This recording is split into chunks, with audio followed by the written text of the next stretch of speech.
Hello, everyone. Hello and welcome back. It's August. Dun, dun, dun. It's the one long Sunday of summer. I feel like you and I both had a freak out on August 1st. We really did. Panicked. We did. We're like, we haven't been getting done any of the things we want to do. I literally was like, how is it? I don't have any tan lines. Oh, yes. And literally you came over. I'm like, come over and sit by the pool. Now I have a sunburn and I'm proud of it. Okay, good. Yep. I mean, we're at the point where Connor has more of a tan than you do. And he is so proud of it. This is problematic for you. Very rewarding for him. Every time I come over, he's like, I still look tanner than you. I'm like, rub it in, I told you. Yeah, this kid is a fish. He's in the pool or on the field all summer. He so really is. he has more outdoor exposure than you have been having. Apparently. So let's do a little life update. Life update. All right. So I am really excited about something. Me too. I feel like we're both working on this, and I'm excited to give a little teaser for both of us. Yeah, you start us off. Okay, so we have had so many listeners reach out to us since starting this podcast, talking about just their fears, their worries, their struggles, going through, chronic disease, chronic illness, right? And I know you've been experiencing the same thing too, right, Room? Absolutely. And I found myself giving them tips and giving them strategies to kind of help with their mindset. Yeah. So many people out there are in such a dark place. Yeah. It breaks my heart. Me too. And for me, 10 years ago, I started on the personal development journey, right? Because I was running my own business. And when you are in sales, you have to work on your mindset, right? Yes. I remember when you first started sales and you were like scared and terrified, and now you are brave and bold. Yes. And that is the power. Thank you, Rome. That is the power of working on your mindset. And it helped me with sales and running my business. But what it helped even more with was me navigating all of my health issues over the years. Yep. I have so much to teach people and to help people. And as I engaged with different listeners who were reaching out throughout, our first season, I just kept having this impulse of like, I want to teach more. I didn't know what it was going to feel like. I didn't know what it was going to look like. But what I did know is that people, when they go to look for support, right? Let's say Facebook, for example. Right. Facebook can be such a gift with these communities that are specifically geared towards your illness or your disease. There's an achalasia one, there's a gastroparesis one. You can find literally a Facebook group for anything out there. Yes. And it's so helpful in the beginning, right? To connect you with people. But then you start to see the darkest side of your disease. It's only the people who are struggling the most. Who keep posting, who keep commenting. And then what starts to happen? You start to build up your own fear. You start to have your mind go to, what if I go there? That's a possibility. Yeah. And then you start to spiral. Yep. Yes. And you go to such a dark place. And I was talking to one of our listeners, and she was literally just saying that. And I'm like, you know what? I have so much to offer. I'm a teacher at heart. I mean, I've been teaching, 20 years, third graders, but I also coached so many different women through running my business these past 10 years. So Including me. Yeah. So I've been teaching and coaching children and adults. I have so much to teach. So I'm working on launching my very own course for people who are struggling with chronic illness. And it's going to be a course where you can come and focus on what you can control. And that is your mindset. Because how often, Room, do we find ourselves feeling out of control, feeling all of these negative emotions bubbling up, right? How I have so many tools and ideas to help people in the moment to overcome that and move past that. So I'm doing it. I've been working on it this summer, but wait, I've had it on my heart, right? Like, I'm like, okay, Yeah, I'm you've going been talking to do about this for a while. I've been talking about it like back in February. Yeah. Is when I was really kind of like marinating in it and excited. But every time I sat down, I just couldn't get out what I was wanting to get out. I didn't know where to start. Blockage. I was having a blockage. So this leads me to what I've been doing. I've been doing Reiki. Oh, with our wonderful Reiki master, Deb. Yes, who happens to live next door to you, Rome, and has also done Reiki on you and Anthony. Yep, we love her. So I started going to Reiki in July, actually early July. Yep. It has moved energy throughout my body. It has been wildly I told you. just impactful. I had 2 sessions with her. First session was insane. I was vibrating for days after. In the moment, her hands, as she was working above me, were like fire. Yep. The heat coming through her hands. And then the second time I saw her, she had her hand on my hip and my knee. I see bursts of color. I see all these wild things. I'm having all these tingling sensations. It's really wild. It's like you're in a movie. I had a jolt where I jolted off the table. Yeah. It was insane. And afterwards, Deb and I reflected together, and she was like, that was like you releasing some type of block or marrying some type of, I don't know, chakras or something. That is not my specialty. Something happened ever since starting Reiki. I went home. I sat at my laptop. I was like, it's coming. And I just started tippity typing. Yes. Sean's like, what are you doing? Energy was coming out your fingertips. I'm like, it's coming out of me. It's finally coming out of me. It's better than a poop. It's my course. Only Sean would understand why that was really funny. So I have just been on this just real amazing high as I'm mapping it out and I'm going through it. And I'm actually using Tony Robbins and Dean Gracioso use a mastermind platform. So I'm using their platform to like get my business up and running and, you know, the program, the launch page, the website, all of that.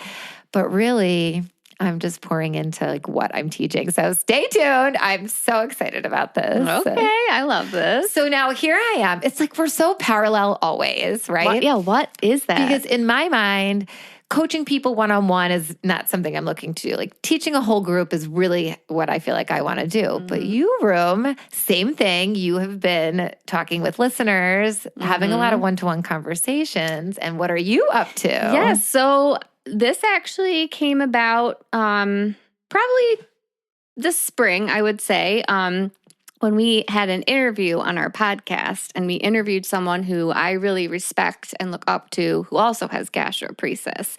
And we discovered that we had a connection. We live in the same town. So we have gotten together, and through talking with her and meeting with her, I've realized that my path in life is leading me to help people one-on-one with gastroparesis. So I as well have been doing some really intense training this summer with Crystal Salcelli, who, if you want to listen to our episode with her, it was episode 25 from season 1, and it's called Following Your Inner Compass with Crystal Salcelli, Living Well with Gastroparesis and Beyond.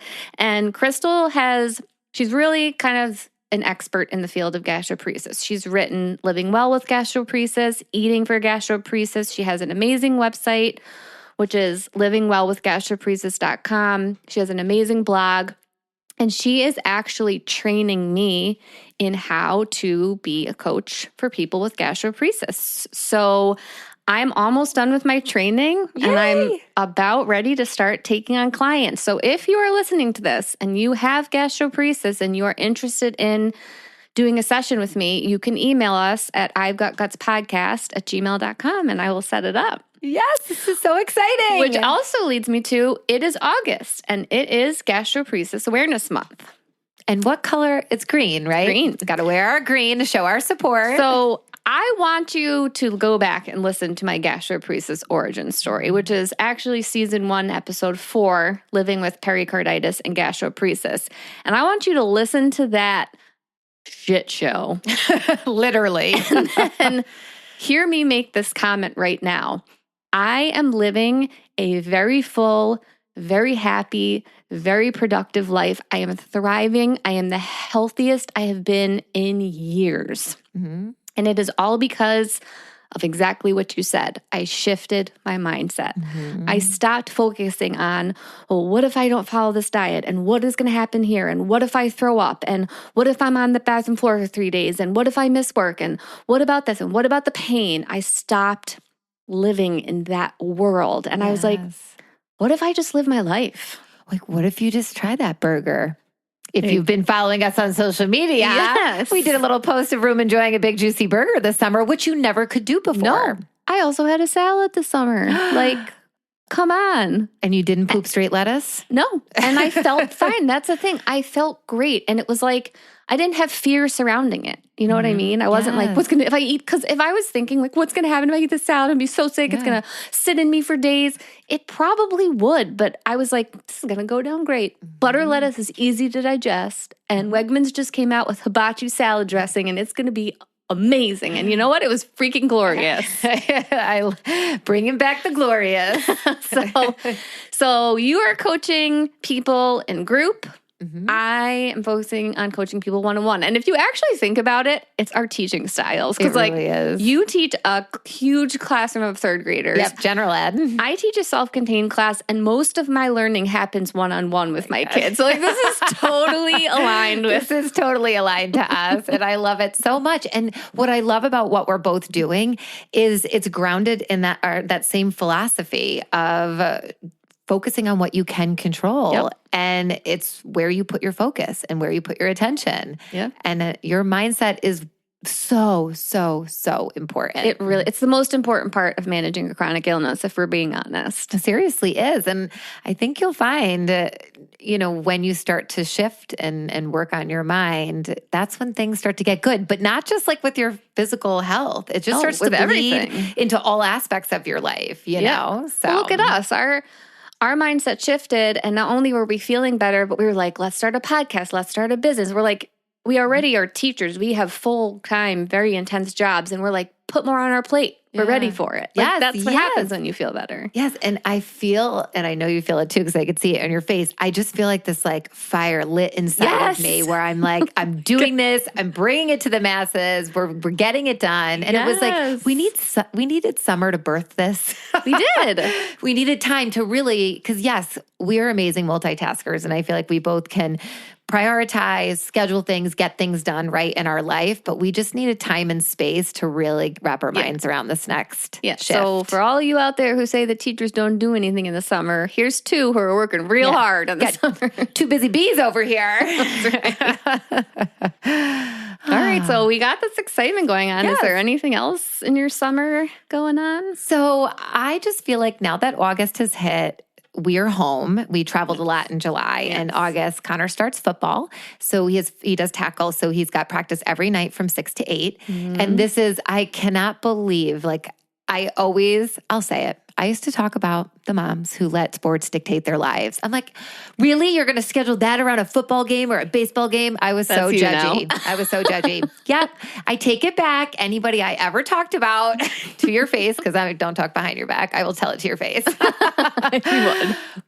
I'm sorry, because I get it now. Like Connor loves football so much, and he's so excited. He's earning you have to like earn your pads, and he wants to be quarterback, and it brings him so much joy to try and travel or do something or whatever. He'd miss it, and it would break his heart. So we do our traveling and our fun stuff in July, and then August we're home, and we have our pool and our whole beautiful backyard that we invested so much in. So we are home and enjoying the pool, and I'm just Uber mom. I'm like in the pool floating. I'm like, time to pick him up from camp. Oh, time to bring him here. I know Connor's really busy when I text him a picture of when I took him to meet Josh Allen and he didn't respond to me. I don't even know where his iPad is. I think it's under his bed. I was like, best memory ever. And I'm like, haven't heard back from him. Connor summer in full effect. That's so funny. Mom sent a picture to Connor of a bunny lounging in their yard. And Mom's like, Connor never responded. I'm like, Mom, he's summer mode. I don't even know where his iPad is. So, well, what about you, Rome? Well, as everyone is listening to this, I am taking a 5-6 hour drive downstate to Mahopac, New York to visit my best friend Stef and meet her new baby son, Jack. Oh, baby Jack. And see Axel, her other son. Her husband was off for quite a while, actually, after they had Jack, and now he's going back to work full time. And she's a stay-at-home mom and 2 kids Axel just turned 2, so 2-year-old and a baby. Yes. She's going to be by herself. So I'm strictly going there to help her manage things for a few days. But I get to see our friend Jamie, too, while I'm down there. Yeah. So. It's going to be so good. We were trying to bully Jamie into sleeping over today. We're like, leave your chickens, because she's going to come visit us here. And she's like, I can't leave the chickens. But Steph was like, the chickens can take care of themselves. Just sleep over. She's so funny with these chickens. They're like I know. her baby. They're so funny. She sends me all the videos on TikTok and like, I know them all by name now. I can name all of her chickens. So that is too funny. She's a riot. yeah. All right, let's talk about movies, TV shows. What do you got going on? I listened to you and I started watching Sullivan's Crossing. Okay, and what are you thinking about it? It's Virgin River, basically, Yes, but it like is. different people. Yeah. I am a diehard Gilmore Girls fan. And Luke is in it. So like that in itself for me was like a huge draw. But then Chad Michael Murray's in it. Yes. And it is such a good, I know it's so many parallels to Virgin River, but like who doesn't love that lighthearted Hallmarky vibe? That's exactly what I want in the summer. Yes, and it's right. It's nothing like where you're on the edge of your seat or it's nothing too dark. It's like nice, light. We finished it. Yeah. See, I haven't finished it yet. We finished it. Sean, ask him how he feels about it. He does not approve. I literally, Room came over and we're sitting by the pool and I don't even know what comes out with his professor glasses on. He's like reading. All we had to do is bring up Sullivan's Crossing. He went on like a 5-minute dissertation about it. I actually left. I'm like, I'll be right back.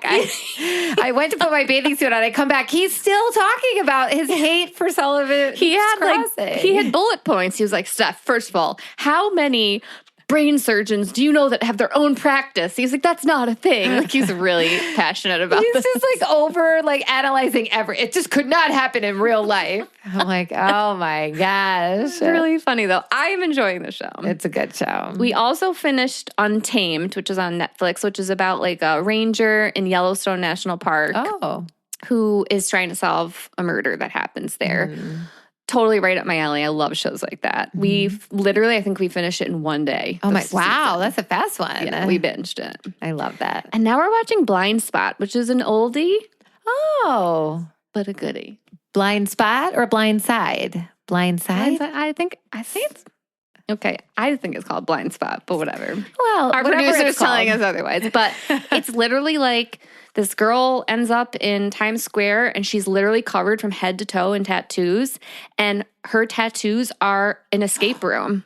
Okay, I remember this from what year was it? Blind Spot, like, you're correct. 2017 to 2020. Like it was 2015, 2000. It was older. I remember seeing coming attractions for it. And I love escape room. We love escape rooms. Yeah. So like every time they unlock a tattoo on her body, it leads to a clue. She doesn't even know who she is. They erased her memory. So like the tattoos are also leading to who she is. It's crazy. So fun. And it's good? It's really good. Okay. But you would hate it. Oh, I would hate it. Then I won't watch because it's so like it's FBI. It's an FBI show. Yeah, that's too much for me. But maybe Sean might make you watch it because you owe him after Sullivan's Crossing. He does. Well, we just started Stick with Owen Wilson, Apple TV. If you're a golfer, and it's so good. I just love Owen Wilson. I do too. Every time I see him, and no matter what movie he's in, it takes me back to Wedding Crashers, which is literally my favorite movie of all time. Only movie you can quote. Yeah. I literally married someone who quotes movies to me all the time and quotes all things all the time, and I never know what he's talking about. And the only thing I can do is quote Wedding Crashers. I think Connor, one of his first things he said was, "Ma, the meatloaf." Yes. I literally walked into your kitchen. I'm like, did your 2-year-old just quote Wedding Crashers? He did. Sure did. There we go. This is who he's growing up around. So yes, we're doing Stick right now, which is we're only a couple episodes in, but it's really good. It's very good. Very inspirational. I hear it's a lot like Ted Lasso. Did you guys watch? What? Yes, it definitely has some Ted Lasso vibes, which is good, which we loved. Yeah. That was a good one. So I do also have to say, because last episode, Anthony was a little sad that I didn't mention that we watched Superman. And you liked it. We loved it. Okay, your mom hated it. This is so funny. So we're sitting in the yard and Mom was like, that was the worst movie I've ever seen. She slept during it. You know why? She's comparing it to like the Superman of when we were kids. Right. It's so different. Right. They're going a different direction. Much. And they are. She's right. It's becoming...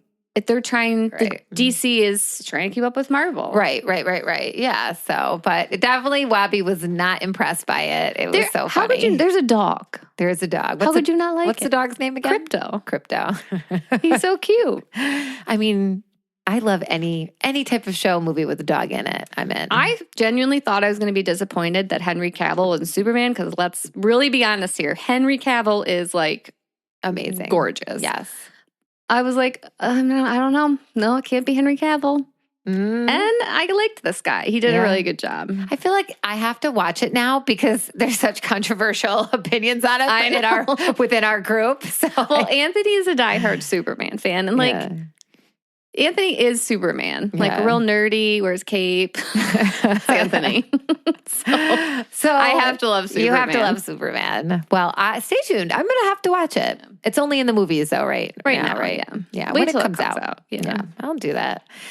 Are you reading anything? Okay, so now that I'm working on my course, I have spiraled away from my fiction book. I literally abandoned it because I have bookshelves and bookshelves of all the books that I've read over 10 years that have helped and served me in so many ways. There are Post-it notes, there are books, there are highlighters. My office is like a bomb went off of it in terms of personal development books, and I'm having so much fun. So I'm actually diving back in, rereading stuff to pull different ideas for things that I'm going to be teaching, and I'm loving it. I'm also reorganizing all my books. We are such nerds. We are such nerds. I am reading a fiction book at night right now, but during the day I'm rereading Crystal's books. Right now I'm rereading Living Well with Gastroparesis. And I have my highlighter out and I'm underlining. Actually, I was so intensely into it today that our cat, Mara, came over and started biting my pen. Like, Mom, please stop working. This is annoying. This is too much for Summer. She could not handle it. That's so funny. I know. We are such teachers. It's just who we are. Can't help it. And it feels good, doesn't it? It feels good to do these things. It does. It's not like work to us. It's stuff that brings us joy. I know. Nerds at heart. That's what teachers are. Love it. Love it. All right. All right. Well, that's all we got for you this week. So thank you for tuning in. We, of course, always appreciate likes, follows, and reviews wherever you listen to your podcasts. And you can find us at I've Got Guts Podcast on Instagram, Facebook, YouTube, and TikTok. And you can email us at I'veGotGutsPodcast@gmail.com. We'll see you in 2 weeks. Bye, everyone. Bye.